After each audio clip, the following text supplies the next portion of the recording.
All right, everybody, welcome back. You have just tuned in to the Steel City Blitz Steelers podcast presented by DEK Roofing Incorporated of South Florida.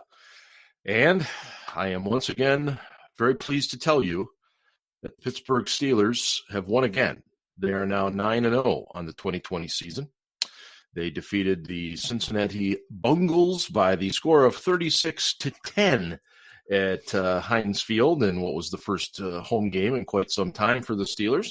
And we will break it all down. We will give you our thoughts on the good, the bad, the ugly, all those wonderful things. And then, of course, look ahead to the Jacksonville Jaguars. And we definitely have some thoughts on those guys as well. And as of right now, Ben is with me, and Ian, we don't know if he'll be jumping on or not. Haven't heard back from him yet. So we may be a triumvirate, but for now we will just be a dynamic duo.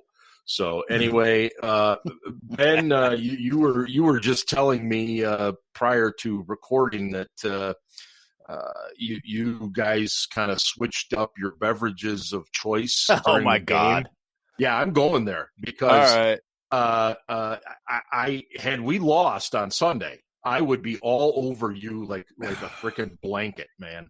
Because we didn't lose, no, we didn't. It wasn't close. No, and yeah. We switched things up a little bit, and typically we, the harder winter beers have come out, and I had one before things got going, and I was having a little bit of lunch, pregame, right? And it was so tasty, and then the other people from the table also ordered one, and it got to the point where it's kind of like, well, why don't we just get a picture of this instead? And we just started in with that, and we got a little bombed. Gotta say, it was not pretty. Well, it's always fun, especially when you get on these runs that the Steelers are on. You start hearing and seeing on social media people talking about their superstitions and stuff, and I'll never forget when Matt and I used to do this show many moons ago, and we were kind of getting to know each other and stuff, and it was funny because we kind of revealed some things that we hadn't revealed before on a podcast. And one of the things that I was just absolutely hysterical about, he actually, if the Steelers had like a bad play, I'm trying to remember this, then he would literally shift in his seat. He'd like move one leg over the other leg. And if it went bad, he'd shift it back. And then if that worked, he'd leave. Oh yeah. He'd leave it like that. And then he said that if he had like a slice of pizza or something on a plate and he took a bite, put the plate down, he had to make sure he put it back in the same spot. And I was just, I was stunned because I have a little bit of that superstition as well, but not to that degree. And it's just funny to hear because I've talked to people. If you think what Matt does is a little crazy, there's some people out there, man, that they need serious professional help. So whatever you're doing, Steeler Nation, keep doing it. That sounds to me like complete insanity. I mean, there are things I do. There are things I do every Sunday that are the same. Like I got to wear the same jersey they wore for the last home game if they're still winning. I got to wear the same jersey they wore for the last away game if they won that game. I can't switch things up, and it's little things like that. I sit in the same type of chair in the bar in exactly the same spot. Can't watch in the bar this week because bars are closed here. Oh no! Yeah, so all those rituals are going out the window, man. I don't know what we're gonna do this week because we can't stay in the same place. No, can't do what we did before. It is what it is. Yeah. Game is on. Still got to watch. Got to figure it out. So I suspect there's a lot of Steeler fans that are going to be in similar situations as yourself. It's that kind of a year, man. It's weird, and it also seems to be a season where the Steelers keep catching some adversity, and they just keep winning. And let's talk about that. Yeah, so I was worried about this game against Cincinnati, not to the point where I thought we would lose, but I thought it was going to be a much more competitive game. And I definitely thought the Steelers would be able to run the ball a little bit more and a little bit better. And I think all of us were a little surprised in some respects that Cincinnati was like, we're loading up. You're not going to beat us on the ground kind of a thing. But yeah, what was your initial thought during and after the big win on Sunday? Well, first, regarding a lot of thoughts, it wasn't close. I should point out all of that before we talk. The Bengals are not good. They kept shooting themselves in the foot. They're just not a good team. I don't know of a better way to put it. They aren't good. Defensively, yes, they did throw a lot at the Steelers in terms of trying to stop the running game. They probably looked at it from the standpoint that Ben hasn't been great with a long ball this year, where he's usually a threat, major threat.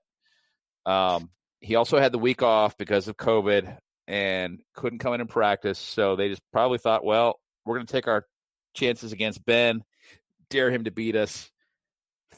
He's throwing the ball short for the most part with success anyway. We'll try and stack up the box and play the run. We'll send more hats than they can block, and we'll work it out that way. And they had some success, but it wasn't just because of the scheme the Bengals ran against the Steelers as a defense. The Steelers' offensive line also is not blocking well, and in particular did not block well this week against a bad defense. I mean, David DeCastro getting blown up on a pull. When was the last time you saw that? I can't recall it. I can't recall it ever. No. And, David DeCastro getting knocked back on a pull and James Conner having to stop and redirect because the direction he wanted to go is now completely covered. That to me was absolutely insane. And it just, it's things like that. I mean, Matt Filer hasn't been good in the run game in weeks and can't seem to hold a block anyway, even when he's just doing inline blocking for more than a second. So I'm not, shocked by how badly he played. But when Alejandro Villanueva is your best offensive lineman in the run game, you're having a bad Sunday. And he was. I mean, consistently. Pouncey, it's in decline. It's pretty obvious. Chuks Okorafor is a pass blocking right tackle. He's not a very good run blocker. Filer, God bless him. He's going to leave to get paid next year, and Dotson's going to come in and take his job. But, it just does not look great right now. Eric Ebron, when he's in line and he's asked to block, he can't do it, but that's not a shock. We knew that. So, the Steelers' offensive line did not look great at all. The Steelers' wide receivers are a very talented group that went up against a very mediocre to very poor defensive backfield in Cincinnati. And, I wouldn't say that Ben was sharp on Sunday, but he was sharp enough. He got the ball close enough to the wide receivers that they could grab it and make plays, and that was the difference in this game. When Ben said that, offensive player of the week is really an award we all should get as an offense, it was true, especially in this instance this week, because it's a great point. There were balls he was throwing short and inside that the wide receivers were getting anyway, and they were making plays. There were balls that he threw high. He did have a couple of drops, but there were balls that he threw high. There were balls that he threw short, balls he threw behind. A few times to Eric Ebron in particular, they just didn't seem like they were on the same page. Ben was not incredibly sharp on Sunday. It was not a repeat of the instance where he hadn't practiced all week and he came in for Landry, who'd been injured. Versus the Browns. Famous Cleveland game, and lit up the Browns. It was not a repeat of that. He didn't look that sharp, but he did enough. Defensively, the pass rush is still strong. It is what it is. They did enough as a defense to stop the Bengals, who again are just not a very good team. And the game was never really close. It was never in doubt. No, a very heart attack free game. I would like to point out one quick thing. On that 4th and 2 touchdown the Bengals scored, there was an obvious illegal pick. Here we go. You know that. You saw it.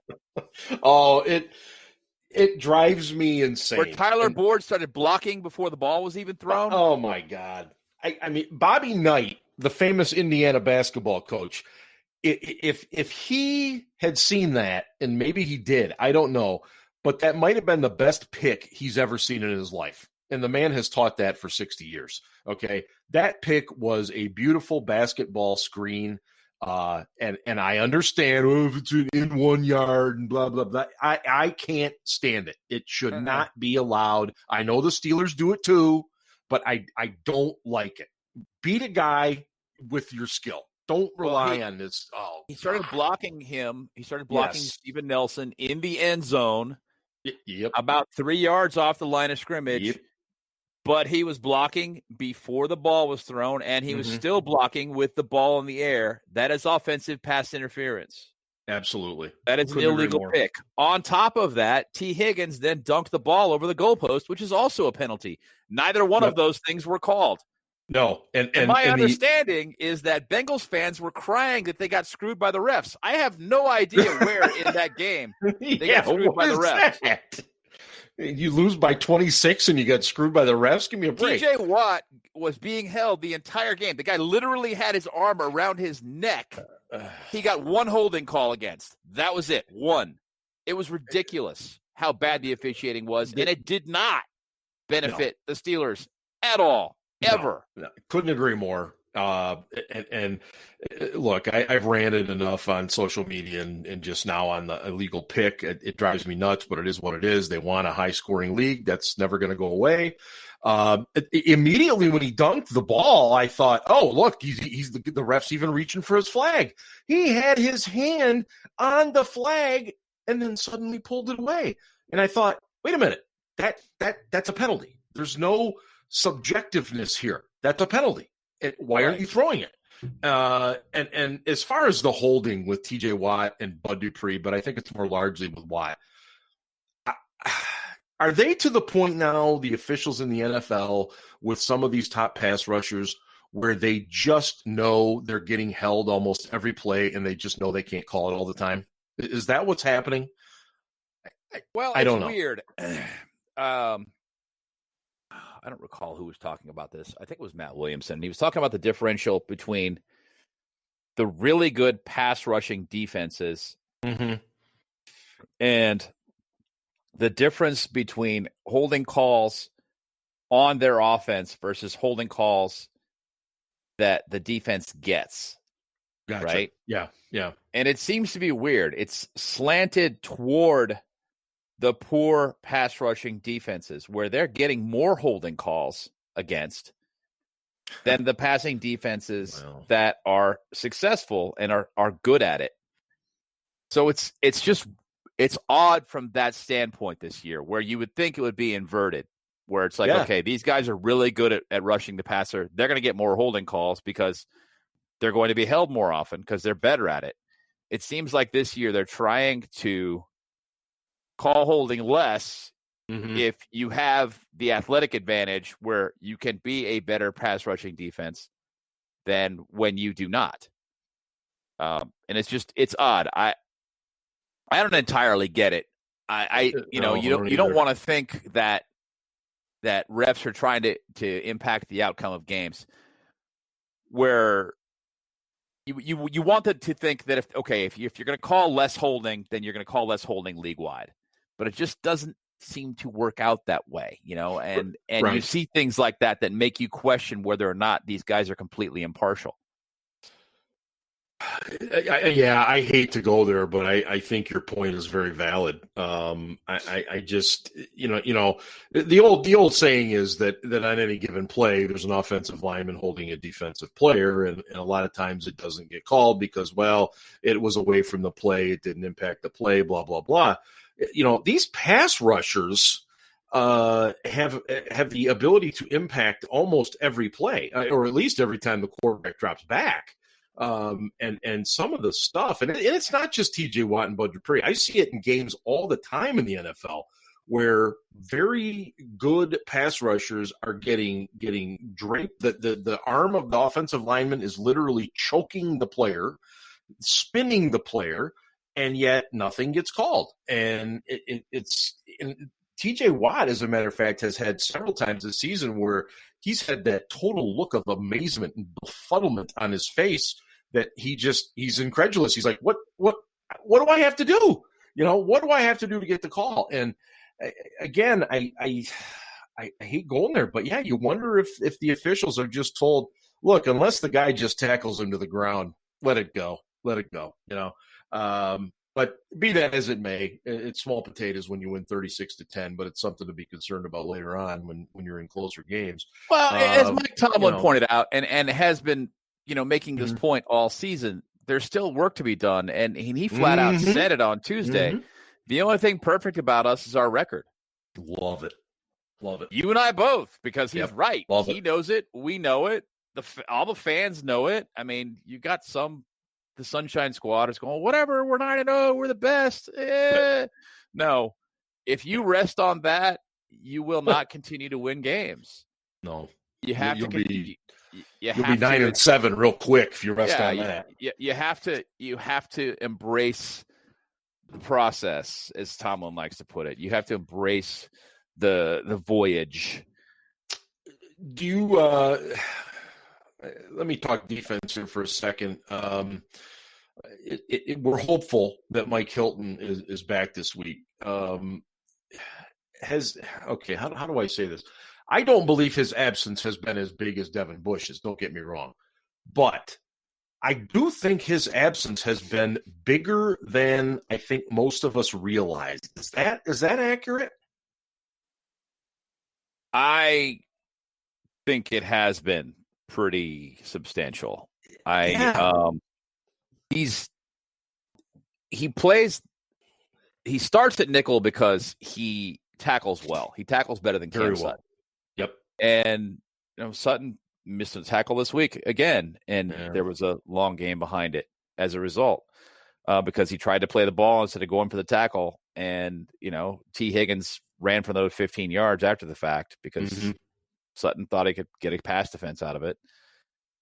And that's, an area where Mike Hilton excels, and that was a third down as well. So you would have seen a change there in terms of possession. So, that's not to say that Cam Sutton is a bad player. I like Cam Sutton. He's improved tremendously. Yeah. No, he knows every position on the field, at least in the defensive backfield, Definitely. and can play them. If you get to a spot where you need a free safety, he can go back there and he can do it. For example, he's just not a super physical guy. But yeah, especially in the run game, I think that's where we're hurting now. Tyson Alualu being back absolutely helps in the run game. It is. It knows. And I think that was as big a loss as Devin Bush. Yeah. I truly do. And, Robert Spillane, to his credit, as we talked about, has been a pleasant surprise. But he's not a guy who can run sideline to sideline and chase down a sweep.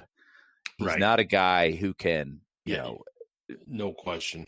Yeah, he isn't that guy who can run sideline to sideline. He's just not. We know this. Mm-hmm. So is Mike Hilton that guy? Yeah, depending on where he's at. Yes, he can run to the ball on his side all the way to the sideline and take care of it, and we'll get dirty and get down there and make the tackle. And it's not like Mike's a big guy, but he'll do it anyway. No. One of the things we love about him, and that's also how he hurt his shoulder. So, you have to wonder if he's going to be as effective when he comes back, because of that shoulder injury. You wonder if they haven't been a little more precautionary with him, considering that they're playing pretty well and they're getting by. you wonder if in a pinch if he couldn't have played, let's say, last week. I don't know. I'm just Well, he had a setback apparently on Friday. Yeah, because he was moving forward, and then all of a sudden it was like, oh, geez, he's not on the run or not going to be active. So, yeah, well, he practiced fully on Wednesday. They thought he was going to play, and then he was limited on Thursday, and then Friday he was limited again. Mm-hmm. And I don't know if he went through testing. That's likely what happened. He went through testing after the fact, and they found that the joint was weaker than they expected it to be, and so they sat him. And those are painful injuries too. I've had shoulder, and they just linger and linger and linger. It does. It takes time. It really does. Yeah, and I don't know what the nature of the injury is. We all assumed it was an AC sprain, but right. I don't know, and I have not been able to find out. And it wasn't for lack of trying. Right. No, I know it's quiet in there for sure, especially this year. But I think, and I think you posted this in our chat, something along the lines of, "Oh, great, now we've got T. Higgins to deal with for the next 10 years." He and Burrow work well together. And Burrow obviously I think is a good quarterback. I don't know what the future holds for him. He needs an offensive line. He needs a stable running game, but he's a good QB. I mean, he's better than a lot of the other first round picks the Bengals have put up there. That's for sure. But no, I agree with you. I think that team is still years away from being where they need to be and want to be, and that's fine. Well, I mean, he's no Baker Mayfield or anything, but maybe someday he'll have that many commercials. Yeah. I mean, hey, sure. Those great commercials. Wow. Talk about putting a lot of eggs in one guy's basket before he actually does anything. Wow. Anyway. Yeah. Hey, you know what? You're listening to the Steel City Blitz Steelers podcast presented by DEK Roofing Incorporated of South Florida. They serve Broward County down there in the Southern Palm Beach counties, and whether it's commercial, residential, multifamily, or condos, contact DEK Roofing. Can't even talk. DEKRoofing.com today.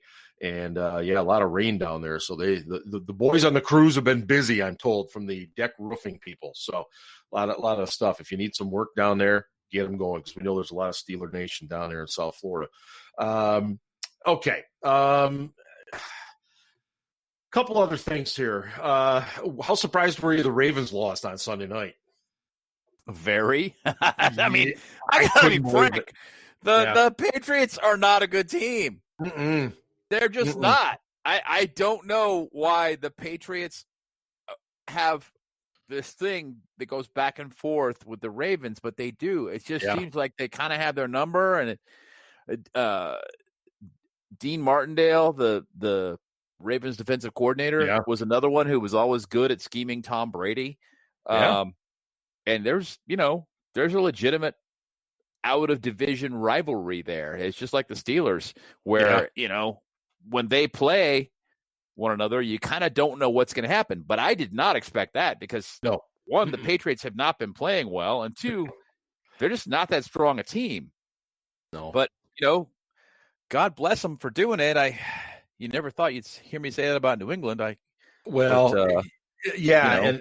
so what it's done now is the Steelers have a 3.5 game lead now. Well, technically, Well, they're up 3, and they've got the tiebreaker over the Ravens, and of course, should the Ravens win Thanksgiving night, then the tiebreaker's gone. But I think Steelers fans have to slow down a little bit. I mean, I saw some stuff this week. Sunday night, Monday, after the Patriots had won, like, oh man, it's time to start resting players, and it's like, whoa, what? Yeah. Oh, yeah. It's like, first of all, hell no. Yeah, that doesn't happen in Pittsburgh. We don't rest players until everything is locked up and this is what seed you are. And then you think about resting players. Maybe. And even then, I mean, you got to think about this. Week 17. At Cleveland. Exactly. Yep. If you win that game, you may have swept the AFC North. Yeah, Okay. However, do Maybe. we really want that game to mean anything? That's the thing. I kind of don't necessarily care, but by the same token, it's like there's something to be said for that. For Yeah. sweeping your own division. I totally agree. That's kind of a big deal, especially when one of those teams, Baltimore, is a really respectable team. And yeah, I want to beat those bastards, especially on Thanksgiving. I imagine they're going to wear the Color Rush uniforms. I would think. I don't think we've gotten the official word, but I would think if it's not the Color Rush, then it's definitely going to be the throwbacks, I would imagine. But one or the other. But, yeah, a great thing that the Patriots did on Sunday night, giving us that little extra cushion. And now the Steelers head down to Jacksonville and TIAA Bank Field. That place goes through more name changes than rock stars. We have not always played well in Jacksonville. Going back to the Cowher days when they were in the old AFC Central, we struggled with Jacksonville. And of course, the horror stories of what they did to us in Heinz Field a couple of times. I always get weirded out when we go to play Jacksonville. And I watched most of their game against the Packers on Sunday as it led into the Steelers game. I'm telling you what, man, the Jaguars are 1-8. They've lost 8 straight, but they play hard. Well, okay. They do. They and maybe Green Bay's not as good as we thought they were, but they had every reason to win that game Sunday in Green Bay, and they just couldn't pull it off. First off, let's just say they are an NFL team, okay? Just indeed. Just making it in the NFL as a player is a massive accomplishment, okay? So there are no bad players in the NFL. We should clarify. Yeah. That whole any given Sunday thing, that's real. Yep. You can lose to anyone at any time. The Steelers could line up against the Jets and have a bad day and lose. The Steelers once lost a game versus the Houston Texans when they had over 400 yards of offense and the Texans had 47. Yeah. And we lost. So like bad too. Well, yeah, a bunch of turnovers. Yeah. Well, touchdown Tommy turned into turnover Tommy. Yeah, that day. Yeah. So, I mean, it's possible. You just never, ever want to blow that off and assume that, it's all going to work out. Mike Tomlin did a very Tomlin-esque thing on Tuesday. When he was at the press conference, and I can't remember who it was, which local scribe it was that asked him about the trap game. And man, he shot him down so quick. He's just like, we don't do trap games. He's like, we aren't a Big Ten team playing against a MAC team, right? Looking ahead, and he's right. The idea that there's trap games, it's a fan-driven thing. It's a talk show-driven thing. The NFL's 16 games. That's it. And every single week, it doesn't matter. Just like you said, Jacksonville's still an NFL football team. Right. And on top of that, you've got a team. Yeah. I wouldn't call it a veteran-heavy team, but you've got a high-character team in Pittsburgh. Yes. That understands the fact that this is the NFL, and there are no bad players. That just doesn't exist. No. Even the guys that are not named players are good players. Mm-hmm. And you've got to take every single opponent seriously. And the shift they made a few years ago, well, what has it been 4 or 5 drafts now? Yeah. Where they valued character, placed more value in character than they had. Yep. And say that the 2010, 2011 drafts was really that they're seeing the benefits for it now. Yes. They truly are. The selfish egomaniacs that we've had, the very talented selfish egomaniacs we've had on the roster are gone. Mm-hmm. And maybe good riddance. I mean, I say so. Antonio Brown, he really did contribute quite a bit, and he brought us some fantastic moments, but he also created as many problems as he solved. Mm-hmm. So let's bear all that in mind when we think about those guys. And yeah, we miss that guy's talent, but don't miss his personality. No, Not at all. And I think the fact that they've got those guys now that are high character guys and that are team first guys is serving them well, and that they will not take this team lightly. Although, a lot of guys admitted they were tired when they got to Dallas, and they took Dallas a little bit too lightly. And they said, it's okay. We learned a lesson. They came out hot, and we really weren't, and we had to catch up, and we won the game, and we're not doing that again. And then this week versus the Bengals, they came out, kind of established things, and the game was never really in question. I mean, it just wasn't. The Steelers weren't crisp, but it was never in question. The Jaguars do a couple of things that worry me. They're very athletic defensively. Miles Jack has always kind of been a thorn in our side, and he continues to be a very good defensive player. But they've got a rookie undrafted kid from Southern Illinois, I think it is. Robinson, who has put up some nice numbers. He's one of these, one cut and go type guys. That's what worries me, and would really worry me if Tyson Alalu wasn't in there. But that type of thing, they got a rookie quarterback. He's got a pretty big arm. He slings it all over the place. I thought Minshew was back this week. Is he? I don't know. I don't know. I don't know yet either, but. Okay. Well, was it Jake Luton, I think his name is, was started the last two. And of course you've got Gardner with that tremendous stash or whatever it is he calls it, potentially coming back as well. But I want to talk about our running game. It's obviously been a big topic of conversation. It slid big time. Let's not forget, in week 1, James Conner could not have been more ineffective early in that game, and he did get dinged up.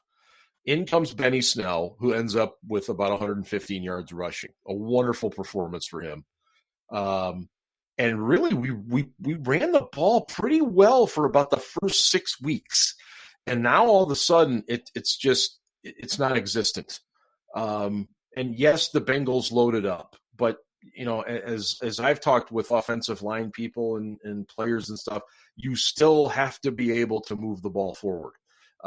What are you seeing? What's happening with this unit that is causing this problem where they ran 20 times for 44 yards on Sunday. It's not going to cut it. Well, from my perspective, what's happening? Yeah. The offensive line, it just is not playing well. I'm not going to put that on running backs who are productive when there is room and overlook the fact that the offensive line, just in the one-on-one matchups, is getting their butts kicked. Yes, that's where it is. It's not so much about whether or not they're well coordinated or the scheme they're running is the right one to run against the defense. Sometimes it just comes down to kicking the ass of the man in front of you. And if you can't do that, you're not going to go anywhere. We talked about before, David DeCastro getting blown up on a pole. When the hell was the last time you saw that? David DeCastro? Come on.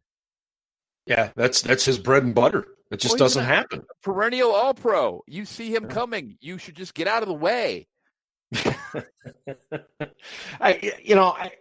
I look back at the Dallas game, and at that time, Dallas was dead last in the league against the run, but they still had some pretty high-level players there along the defensive front. They had some good names, some guys that had been good previously. Then you looked at the Bengals, and Geno Atkins wasn't even in the game. Right. He's their best defensive lineman, especially with Dunlap gone to Seattle now. And this had all the makings of, okay, here's where we get healthy. Here's where we start pounding this ball. We're going to start running it again. We're going to 4 or 5 yards of crack. And not even close. Not even close. And again, the Bengals challenged Ben Roethlisberger, and he responded. But at some point, as we get into these colder days, it's going to acknowledge the fact that challenging Ben that way was pretty dumb. I mean, I think it was ridiculously dumb. I think the Bengals came out thinking the Steelers were going to run the ball because they hadn't defended the run well. and the Steelers needed to reestablish it. So it had all the makings for the Steelers are going to run the ball. So we're going to try and fight the run. But daring Ben Roethlisberger to beat you when he's played in the league for, this is 17th season. 17 years. And as well as he's playing right now mentally is stupid. That was a dumb strategy. Nice job, Cincinnati. We appreciate you. Well, furthermore, they showed that they didn't really adjust very well either once they realized that, the Steelers weren't going to bother running the ball. So by the way, did you happen to see the tweet? It was from ESPN stats or something, or something like that. They put out a list of the top 10 rookies, vying for rookie of the year. They didn't have Chase Claypool on that list. Yeah, I know. Are you kidding? I mean, I'm not saying he should win it. I'm not saying that at all. But you don't have him in your top 10? What the hell are you doing at ESPN? Yeah, there are a couple of rookies that have more receptions and more yards than Claypool. Van Jefferson's had a great year. I think he's a better receiver right now, but man. So is Higgins. But you take a look at the fact that Claypool is leading all rookies in touchdowns scored. Yep. And you kind of have to bear in mind, this guy's having an impact. if he's not in your top 10, you're overlooking something. Right. Yeah. You clearly put this together and then didn't proofread it, tweeted it, and then got called out. I mean, it was so bad. Chase Claypool was trending at one point on Twitter, and it was all because people were screaming, "Where's Chase Claypool?"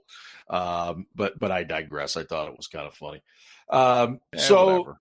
Yeah, I know. So the Steelers will, of course, be in Jacksonville, and they've got DJ Chark. I think he's a very nice receiver.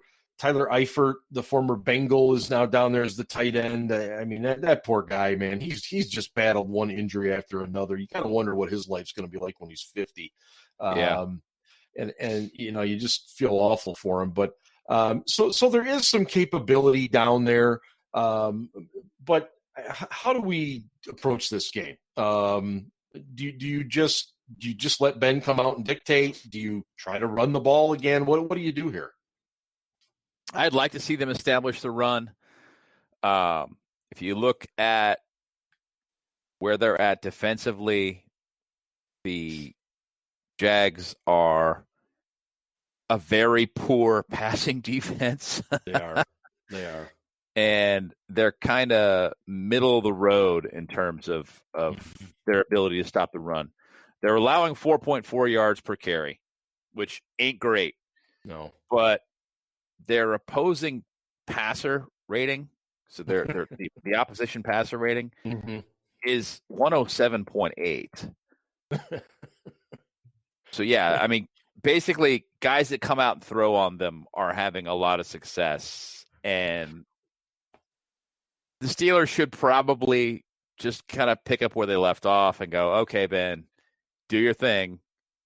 Go out there. I don't want to, do the whole – I mean, Chase Claypool talked about the fact that Ben was calling plays they hadn't run.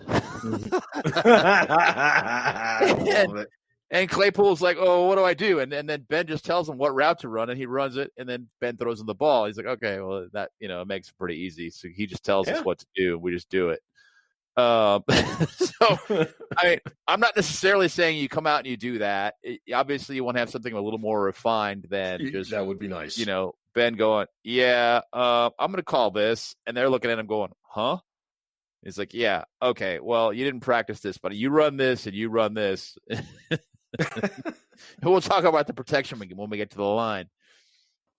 Yeah, I'm fascinated by this game just because I think it's under the radar, but yet some people are, after what Jacksonville, the effort they gave against Green Bay, thinking that they're going to pull this off. And, it goes back to what you were saying. I don't, people use the term upset in pro football a lot. I don't see games like I do in college where an Appalachian State knocks off a Michigan. That's an upset. Not when one NFL team beats another. Now, you can make the argument if that one NFL team is using, a third string journeyman quarterback type thing. Okay, that's a little different. But, Jacksonville has talent. And I just, at the end of the day, the Steelers are filled with veterans. Tomlin made some really interesting comments about how hard the rookies are working. And he said he praises the veteran leadership on the team for a big part of that work ethic in these rookies. So you have to assume there's a lot of talk about, hey, you're going down here. This is still a business trip. We don't care what their record is. You know, a lot of our guys on the Steelers roster are from Florida, so that, you know, this is an opportunity for them to go home, probably play in front of some family they don't normally get to. So yeah, keep the focus, keep the foot on the pedal, so to speak, and just keep going, because you don't want to look ahead, but it's a quick turnaround. You know, they'll play Thursday night, and making it that much more crucial is the fact that it's Baltimore on a Thursday night, and I don't know. So you got any parting shots before we get on out of here, Ben? Well, first, it's Jacksonville, and since I lived there for a couple of years, I need to emphasize the fact that, again, it's just not. You're not. You talk about going home. No, I'm not a fan of Jacksonville at all. Yeah. Jacksonville's a shithole, but you know, I haven't been there for 20 years either, so I have no vacuumed since then. Probably. But you know, I don't imagine that anybody there are some guys down there from Florida, but you kind of have to experience Florida to know that North Florida is one thing and South Florida is another. Absolutely. You know, and then there's Central Florida, which is a world all of its own as well. I mean, Orlando, that area is like it's complete its own little bubble. Mm-hmm. So you kind of have three different states. And so there's that. And then, you know, basically the Steelers just got to keep winning. Yes, this looks like an easy game on paper. Mm-hmm. To me, it is not. I completely agree with you. This is something they should not be taking lightly at all. I don't think they are. But we'll see. You know, they continued to learn lessons each week about themselves, and that's a great point about their team. Yep. And you know, as long as they look at it from that mindset, I think they'll keep improving. And they gotta. I mean, because I don't see a team that's peaked yet. Do you? No, I don't. And I think some people were thinking maybe that's what was starting on Sunday against the Bengals, but I'm not ready to go there yet. No. And I think it goes back to a little bit about what you were saying about the offensive line.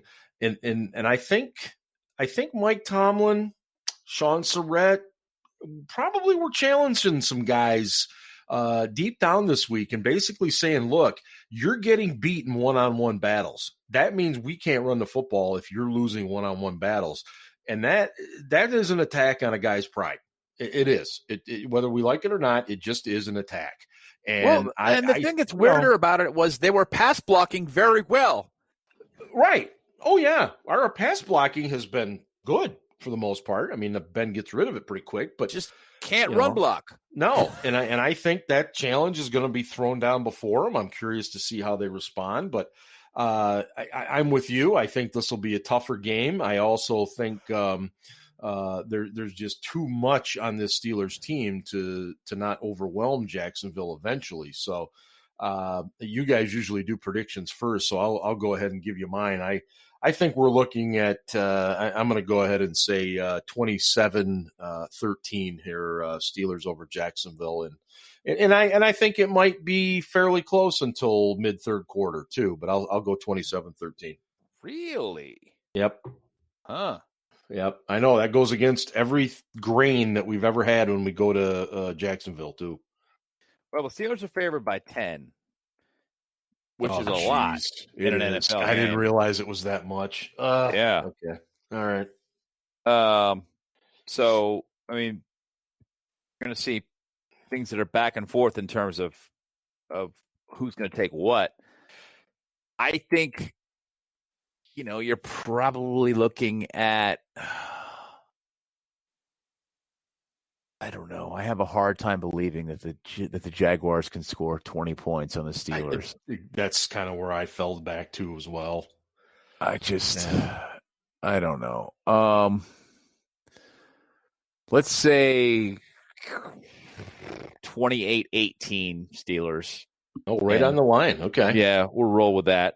That's technically them not covering, but I just don't see them getting 20 points on the Steelers. And if the Steelers are up by 10, they always take their foot off the pedal when they're up by a comfortable margin late in the game. 28-10 lead. Maybe Jacksonville pushes one across late, something like that. Maybe. Yeah, I can see it. I think this team is in a good position. Health wise, it seems to be getting a little better, and I'm excited to see what they do in Jacksonville, because I do think if we take care of business in a very aggressive and big way, then I think, and you've said it many times, that this is feeling like a special season. And knowing the horrors that we've had, don't forget, Steelers fans, this is the place where Bill Cowher once almost socked a Jacksonville returner on the sideline, but he pulled his punch right at the last second. So I really hope this is kind of that game where we do start getting into our groove a little bit as we get closer to December. So anyway, we don't know what Ian's doing. Hopefully he's okay. But next week, don't forget, with the Steelers playing on Thursday, Turkey Day, we'll probably do a podcast on Monday night that week or next week. And I believe our own version of Mary Poppins will be joining us. Ellie's going to be with us that night.